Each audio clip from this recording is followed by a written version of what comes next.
All right, so I'll start off with introducing my guest.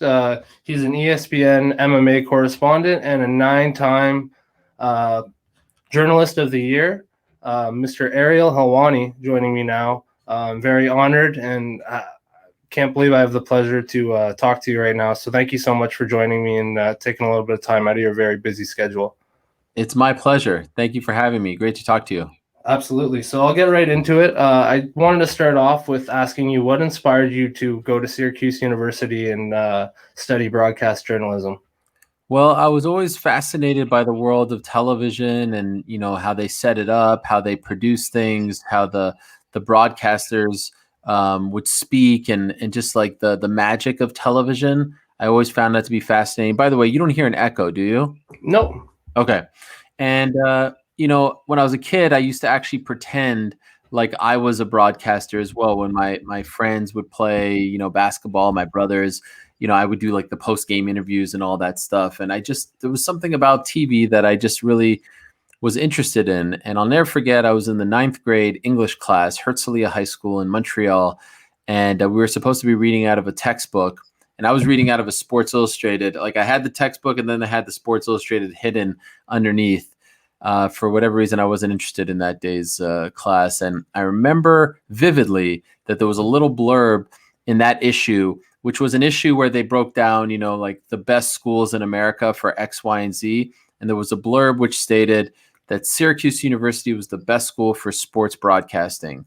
And I remember like a light going off my head. And I thought to myself, you know what? I'm going to go to Syracuse University and I'm going to be a sports broadcaster. And so that was 9th grade, 1997. And several years later, I went to Syracuse. And then for the first time in my life, I was surrounded by kids who had the same dream that I had. They all wanted to be the next baseball, basketball, football guy. And I've always been someone who doesn't really like to, follow the same path as others.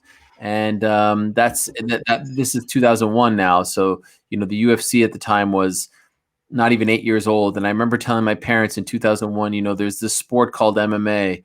And it's not quite mainstream just yet, but I feel like in 10 years it's going to be mainstream and there's going to be some guy in some office, some executive who knows nothing about this sport, but he'll say, you know what, we need to start covering the sport. Who's the guy? Who's the face of MMA media? And I want to position myself as the guy. And so that's when I started doing my radio show at Syracuse and all that stuff. And it allowed me to kind of, I don't know, get comfortable being in front of the microphone, get comfortable speaking. And a lot of the stuff that I was doing back then, 19 years ago, is same stuff that I'm doing now. So that's kind of why. That's amazing. So I used to actually have a radio show myself. And I remember back in those days, my parents would always give me such a hard time because I told them, I want to go to school and become a radio broadcaster. And there wasn't always a lot of money in that, or there wasn't thought to be a lot of money in that. What were your parents' reaction when you told them that this one, you wanted to cover MMA and you wanted to go into a career? To be honest, I'm sorry that you went through that, but my parents could not have been more supportive. My mom was incredibly supportive. In fact, that first radio show that I did, it was in a very small studio at Syracuse, and the phone that we had there could only make outgoing calls. Excuse me, could only receive calls. It couldn't make outgoing calls. Okay. And so my mom would call up guests who I booked, names like Bruce Buffer and Dan Severn. She would call them and then call me on conference, and that's how I would do the interviews. Oh, wow. Yeah, and until this day, she watches my shows every week, listens to my podcast. And my dad, who was never a fight fan, and my mother isn't either, he was always supportive. In fact, there were a few times at Syracuse where I wanted to quit, and they wouldn't let me. They said, nope, you're not quitting. Absolutely not. So they were very supportive, never tried to deter me, never tried to get me to do something else, always had my back, which is something I'll never forget and will be eternally grateful for. What were some of those things that made you want to quit while you were in school, if you don't mind? Yeah, that's a great question. I was very homesick, extremely homesick. I was very, very shy. I had a lot of social anxiety, a ton. When I was in my first year at Syracuse, I had a dorm, which my dorm room was just me. I had a single. I I remember this like it was yesterday, like a Friday night. I would wait until I heard no activity in the hallways, no kids talking, no kids, nothing. And I'd wait till like 2, 3 a.m. to go out and brush my teeth. That, in the communal bathroom. Mm-hmm. That's how nervous I was around people. And that's how shy I was. And there came a point where I was the only one of my friends who went away for college. All of them stayed back home in Montreal. And, I would see them and hear from them, and they would say, like, we're going out tonight, we're hanging out, blah, blah, blah. And I was by myself in a dorm room, and it was really, really hard. And every time I would come home to visit and then have to leave, I would get so sad. I would cry sometimes. I was really homesick. So it was tough. And then at some point you're like, well, why am I doing this? Like, you only live life once. Mm-hmm. Why am I putting myself through this? But I tried to quit, and my parents never let me. That's amazing. And how did you, doing what you do, how did you overcome that? Like, how did you come over like the social anxiety and stuff like that? Over time, I just started to have more confidence. I started to believe in myself. Weirdly enough, so I went to high school in Montreal, and in the 10th grade and 11th grade, I had a girlfriend, and then we broke up, and then we went our separate ways. And then when I moved to New York after graduation in 2004, we became friendly again, and we started dating again, and we eventually got married, and she's my wife, and we have 3 kids. And honestly, she gave me a lot of confidence to believe in myself, to not worry about things so much. And so it sort of timed out that like we got back together, and we started our life together, and she just gave me a lot of confidence to believe in myself. And to be honest as well, like much like my parents, we're now getting engaged 2006, 2007, getting married in 2008. And not once did she say to me, like, get a real job, or what the hell, what are you doing? You know what I mean? Like, always had my back, always supported me, always told me to go out and follow my dreams. And even, especially early on when I was traveling to so many events, never said, oh, are you going to stay home? And like all that just gives you confidence and allows you to focus. And then once you start doing it for a while, and you start to get some recognition and some feedback, and you're like, you know what, I can do this. And I don't know, it's a weird thing. When I'm in front of a microphone, I feel a lot more comfortable than if we were like face to face at a coffee shop. I don't know what it is, but it's one of those weird things. Yeah, for sure. So what you mentioned there, going to events and whatnot, what kind of things would you say paved the way after you graduated? Because there was like a 2-year gap there when you graduated and got into MMA, right? Yeah, so I graduated in 2004, and I actually went down the path of TV production for a while. 2004, 2005, 2006, 2007, I worked for HBO Sports in their documentary department. I worked for another production company. I kind of bounced around. And then finally, I started to get to know people who worked for Spike TV. And Spike TV at the time was the home of the UFC. And I was like, you know what? Spike TV would be the best place to work because I like TV production. I love the UFC. This makes all the sense in the world. And I finally got a job at Spike TV in 2007, September of 2007. And I thought this was my dream job. I was like, wow, I work for a TV network and it's a home of UFC. After a week there, I realized that this wasn't the job for me, that they didn't actually produce the content. They just got the content from the UFC, and it wasn't very interesting. So after a week, I quit. And I told my boss, I just don't know if this is the right job for me. I just don't know if I should be doing this. And he was very upset, and he said it was the biggest mistake in my life and all this stuff. And that's when I kind of viewed that as the crossroads of my life. And they made me stick around for a month and a half until they found someone to replace me. And while I was in that cubicle, essentially doing nothing for a month and a half, I started my own website, jerrypark.com. And my goal was I was going to prove to everyone that I could be the best interviewer in combat sports. And so every morning I was going to post an interview with a fighter. And I reached out to fighters via MySpace. And every morning at 8 a.m., I was going to post an audio interview with a fighter. And I did that. And I gave myself 6 months. I said, if you don't get a job off of this site in 6 months, you're going to go back to TV production. But for 6 months, you're going to be all in. And I didn't care if 10 million people or 10 people looked at that site. I only cared if it was the right 10 people, right? I was using that as a way to get a real job and get paid to do this. And I stayed at it. I was very diligent about it. Unfortunately, come March of 2008, nothing was happening, and I started to lose a little bit of hope because I was going to stick to that April 1st deadline, and I started to look for jobs in TV production. I was like, all right, it was a nice run, but nothing's happening. March 28th, 2008, which is my wife's birthday, I got a call from a website that was launching. They had seen my stuff, and they said, would you like to work for us? And it was incredible to get that call because I had 3 days left on my deadline.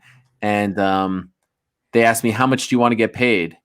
And I said, yeah, I thought about it. And usually it's a trick question, right? Because you don't want to leave money on the table. Like someone asks you, oh, you want to get paid $5? You say $5 and they're like, oh, I would have paid you $10. But I just took basically the amount that I was earning at Spike and I doubled it just to see if I could prove to that guy that I didn't make a mistake. And they said yes. And that's how the journey really began. That's incredible. And you mentioned in there that you wanted to become one of the best MMA reporters. And I have to say, you are, without a doubt, one of the best up there. I enjoy listening to any interview that you do. When you talk with somebody like Conor McGregor or somebody else who's really high in the industry, it's really fun watching you interact with those guys and have the relationship you do. Thank you. Well, how would you say you have broken so many barriers, overcome adversity throughout your career? Well, one of the things that I believe in is don't lick your wounds. It's okay to feel down. It's natural. It's human, but like, don't feel sorry for yourself. Lord knows I've suffered setbacks and have been heartbroken and have been through some stuff. And, people remember getting banned and all that. And there's been other stuff as well.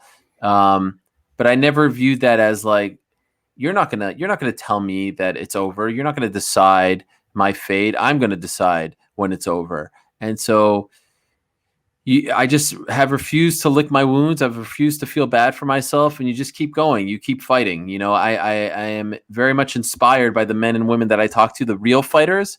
And I was like, well, if they could go in a cage, I don't have to feel bad for myself. I'll look for a new job. And I've lost jobs and I've lost opportunities, and it just happens. So you just try to be better, rise above, learn from it, and always recognize that you only have one life, right? You only have one opportunity to go after this crazy life and live your dreams. And I don't want to wake up when I'm 85 and say, you know what, I should have done that. That was a mistake.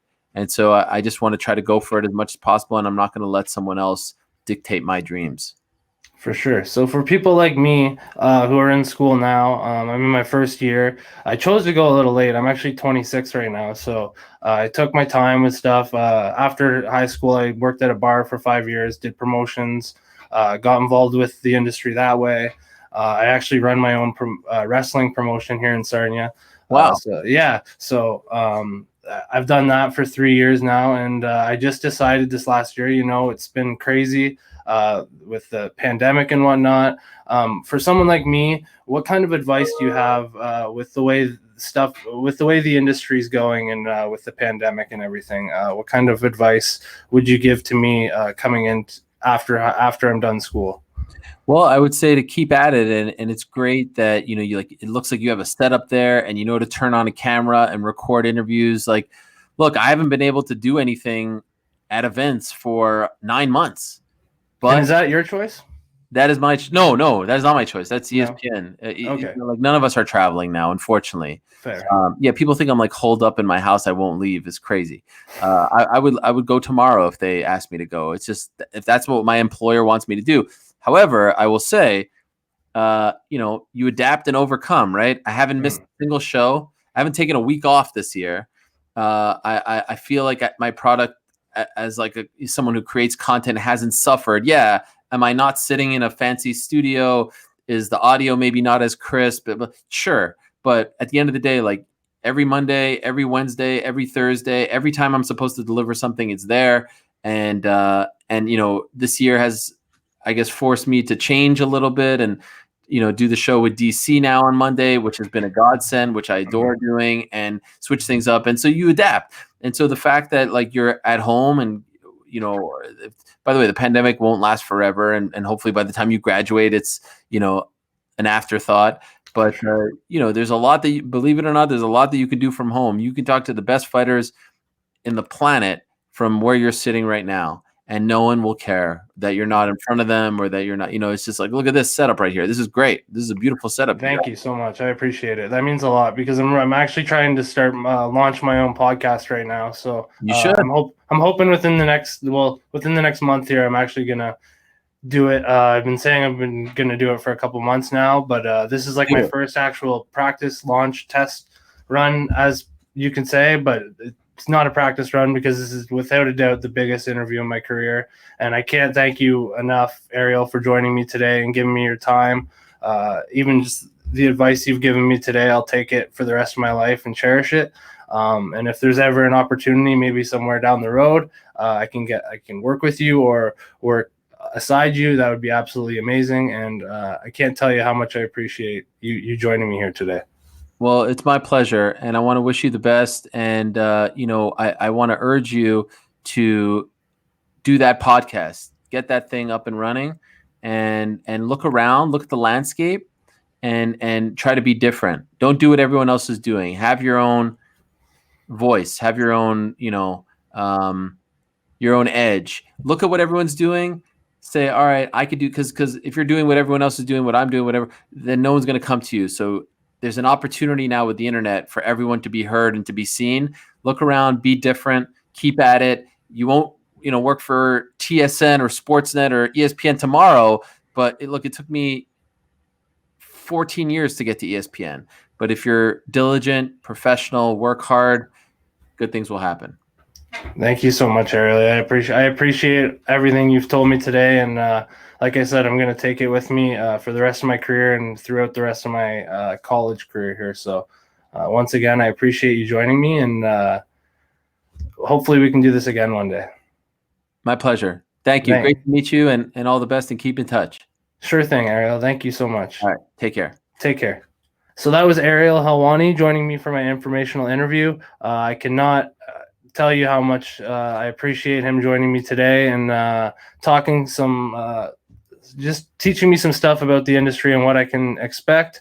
Unfortunately, I had a little bit of camera issues there throughout, so I'll have to get those fixed for when I do this in the future. But I think I'm going to definitely look into starting my podcast here within the next week or so. And this has been absolutely amazing. I cannot believe I just had the opportunity to speak to somebody from ESPN, somebody who's been involved in the MMA industry for so long, and someone who I look up to. So thank you so much for listening today, and hopefully we'll see you again with another really cool interview in the very near future.